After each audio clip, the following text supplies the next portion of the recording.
Vamos a hablar sobre la composición y el etiquetado nutricional de los alimentos.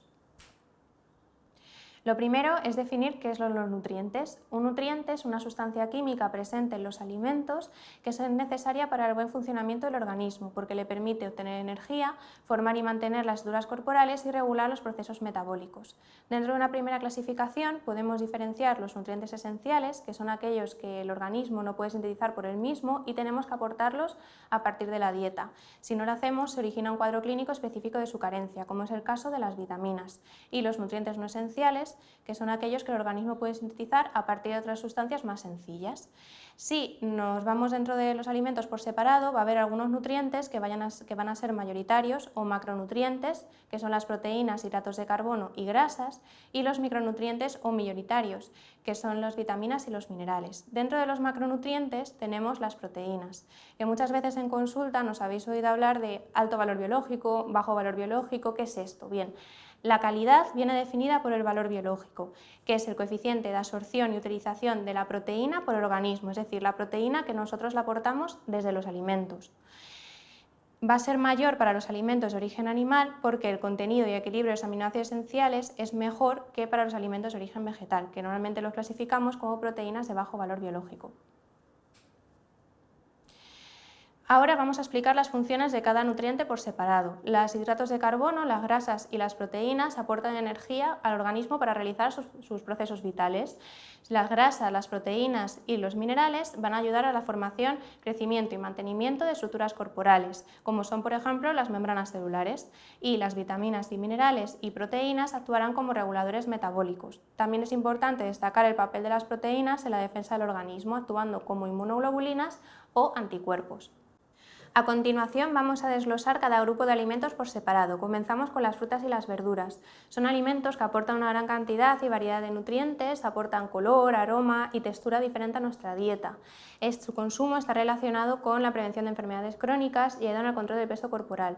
Sin embargo, el contenido de algunos nutrientes va a ser distinto. Por ejemplo, en el caso de la fibra es menor en las frutas y se localiza principalmente en la piel, mientras que el contenido de hidratos de carbono también va a ser diferente. Por ejemplo, en las frutas va a depender del punto de maduración, es decir, cuanto más verde esté la fruta, es decir, menos madura, mayor va a ser el contenido de hidratos de carbono complejos, como es el caso del almidón. Esto ayuda a que el azúcar en sangre se mantenga más estable, mientras que conforme avanza ese punto de maduración, mayor va a ser el contenido en azúcares simples, como son la fructosa y la sacarosa. Atendiendo a los micronutrientes, destacamos el contenido en vitamina A, presente en las espinacas, en la zanahoria, en el melón o en el mango, vitamina C en frutas cítricas, ácido fólico en el caso de las verduras de hoja verde y minerales como el hierro presentes en el tomate. En el caso del grupo de los cereales y el grupo de las legumbres, tendemos a decir que estos alimentos son complementarios. ¿Por qué? Si mientras los cereales son deficientes en lisina y el maíz también lo es en triptófano, las legumbres son deficientes en metionina, pero contienen el resto de aminoácidos que el grupo de cereales no contiene y viceversa. La calidad proteica no es la misma que los alimentos de origen animal, por ello normalmente los clasificamos en medio valor biológico, un punto más intermedio, salvo las legumbres que muchas veces las clasificamos como alto valor biológico. En el caso de estos dos grupos destaca el contenido de minerales como el calcio o el zinc y vitaminas del grupo B. En el caso de los alimentos de origen animal, el contenido nutricional va a depender de factores como su alimentación, la forma de crianza o incluso el hábitat. En el caso de los pescados, la temperatura del agua, su estado de maduración sexual y el hábitat va a inferir en su contenido en grasa. Por ello los clasificamos en pescados blancos, pescados semigrasos y pescados azules o grasos. Y esto también va a intervenir el contenido en vitaminas liposolubles, vitaminas A, D, E y K. En el caso de la leche pasa algo parecido. La leche entera posee esas vitaminas liposolubles de las que carece la leche desnatada. En el caso del huevo, la porción comestible la contienen la clara y la yema. La clara está formada principalmente por agua y proteínas y la yema es 50-50, un 50% el agua y el resto se distribuye entre proteínas y lípidos. En el caso de los compuestos bioactivos, podemos destacar los compuestos bioactivos de la leche que ayudan al control de la tensión arterial y presentan una actividad antitrombótica. Y en el caso del huevo tenemos la colina, que ayuda a un mejor desarrollo del cerebro y es asociado a una prevención del deterioro cognitivo ligado al envejecimiento. El contenido en vitaminas y minerales también va a depender de, por ejemplo, la temperatura del agua o de del hábitat es agua dulce o salada. En el caso de los pescados destacamos el contenido en calcio y magnesio de la leche, vitaminas del grupo B y minerales como el hierro. En el caso de las grasas, destacaré el aceite de oliva virgen extra, que es la parte esencial de la dieta mediterránea y constituye la fuente principal de grasa. Posee un gran valor nutricional debido a ese perfil lipídico, rico en ácidos grasos monoinsaturados, ácido oleico, y menor en ácidos grasos poliinsaturados. Este perfil le confiere cierta estabilidad, lo que lo convierte en un aceite idóneo para el empleo de técnicas culinarias con aplicación de calor, como es el caso de las frituras.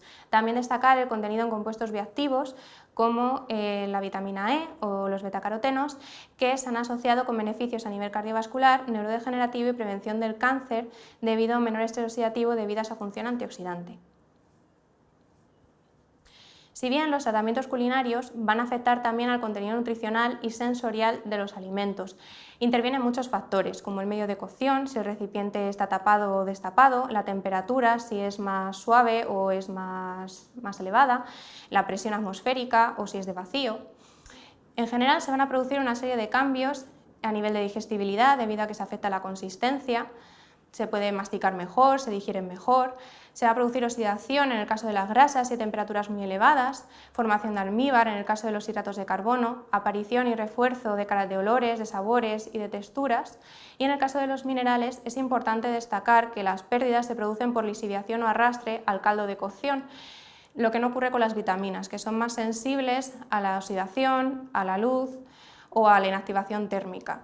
Algunas técnicas o algunos truquillos para evitarlo pues es, por ejemplo, taparlo el recipiente o utilizar un tratamiento térmico más suave. También destacar que durante la aplicación de técnicas culinarias se pueden producir cambios en peso y volumen con el caso del agua.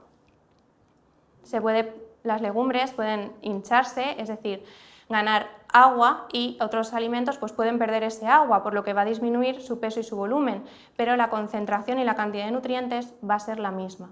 A continuación vamos a aplicar lo aprendido sobre la composición nutricional para interpretar el etiquetado de los alimentos. El etiquetado es el medio de comunicación principal entre el productor de alimentos y el consumidor final y nos permite hacer elecciones informadas de los alimentos que compramos y consumimos.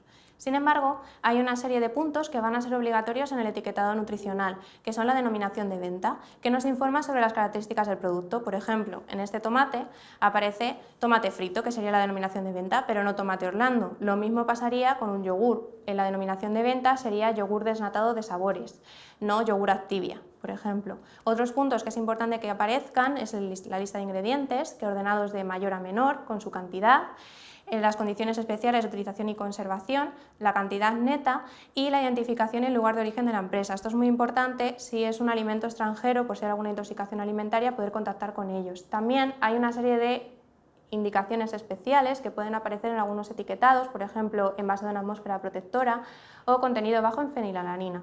También nos tiene que aparecer el contenido en alérgenos subrayados en negrita. También aparece el etiquetado nutricional, que consta de dos partes. Una parte obligatoria, que nos habla acerca del valor energético, del contenido en proteínas, grasas saturadas, hidratos de carbono, azúcares y sal. Y una parte voluntaria, que no siempre va a aparecer, que nos habla acerca de las vitaminas y los minerales, entre otros nutrientes. A la hora de interpretar el etiquetado nutricional, lo primero es fijarnos en la ración de consumo. Por ley aparece por 100 gramos en el caso de los alimentos sólidos o por 100 mililitros en el caso de los líquidos, pero muchas veces no nos comemos esa cantidad, ingerimos más o menos. Por ejemplo, en el caso de los cereales son 30 gramos o en el caso del yogur son 125.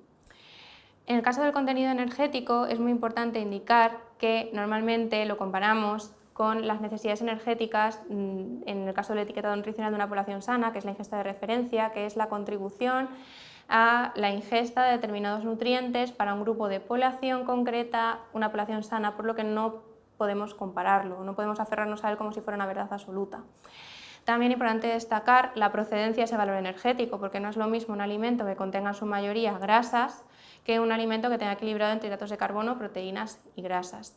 También es importante destacar que las necesidades energéticas de cada persona son diferentes. También es importante destacar el tipo y la procedencia de los hidratos de carbono. Muchas veces en el etiquetado nutricional no nos indican qué tipo de azúcar es, si es un azúcar que está naturalmente presente, si es un azúcar que en forma de almidón, si es de estrina, si está predigerido. En el etiquetado nutricional nos tenemos que ir a la lista de ingredientes. Por ejemplo, en este caso no aparece que tenga azúcar añadido, pero el contenido de hidratos de carbono y azúcar es el mismo, es 3,9 a los 100 gramos. Esto es porque el azúcar está naturalmente presente en el alimento. El azúcar presente en la leche en su mayoría es la lactosa. Lo mismo ocurre en el caso de las proteínas, tampoco nos indican si es la proteína completa, si está en forma de péptidos, y lo mismo en el caso de las grasas, no nos indica si es un estado de oxidación, por ejemplo, están oxidadas o no. En las grasas también es muy importante identificar la procedencia, si es una grasa saturada, si es una grasa monoinsaturada o poliinsaturada. Y el tipo de aceite, que para ello nos tenemos que ir a la lista de ingredientes, porque en el caso de la grasa saturada no es lo mismo la grasa de palma que la grasa de coco, y en el caso de las poliinsaturadas, que normalmente las asociamos los ácidos grasos insaturados como buenos, no es lo mismo la grasa insaturada procedente de un aceite refinado que de los frutos secos. En el caso del contenido en fibra también nos pasa algo parecido, no nos indican si ese cereal es integral, si es grano completo, y muchas veces nos indican el etiquetado en la parte de la carátula aparece fuente de fibra, rico en omega 3. Estas son las declaraciones nutricionales y de propiedades saludables, que siempre están reguladas y las cantidades están reguladas por la legislación, es decir, no van a aparecer a no ser que haya una cantidad mínima indispensable para poder ponerlo en el producto final. En este caso, la galleta Sarkis aparece fuente de fibra. Sin embargo, si nosotros leemos los ingredientes, podemos ver que ese contenido en fibra no aparece ni siquiera entre los primeros ingredientes, aparece en el 10º puesto, y es el caso del salvado de arroz, y la cantidad es mínima, estará entre 3,5 y 3,9 gramos.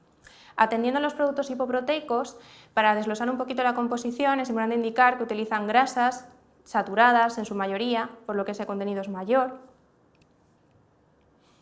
También utilizan aditivos, emulgentes, colorantes, aromatizantes, azúcares como destrinas, almidones modificados, para intentar simular al producto del que parten. Los últimos puntos que deben aparecer en todo etiquetado alimentario son el modo de empleo, el grado alcohólico y el lote y la fecha de caducidad. Aquí es importante diferenciar entre la fecha de caducidad y la fecha de consumo preferente. La fecha de caducidad nos indica hasta qué momento el alimento deja de ser seguro para nuestro consumo, es decir, que si nosotros lo consumimos pasada esa fecha puede suponer un riesgo para nuestra salud. Y la fecha de consumo preferente nos indica hasta qué momento el alimento, sin abrirlo, mantiene las características sensoriales. Por ejemplo, en el caso de los yogures, podemos tomar el yogur pasados unos días de la fecha de consumo preferente. Es importante destacar que la información que nos aporta el etiquetado es muy general y que si, por ejemplo, nos ponen 2 etiquetas sin decirnos de qué alimento provienen, no podríamos ni siquiera identificarlos. Espero que esta información os haya servido y que os haya gustado la presentación. Si tenéis alguna pregunta, podéis dejarla en los comentarios.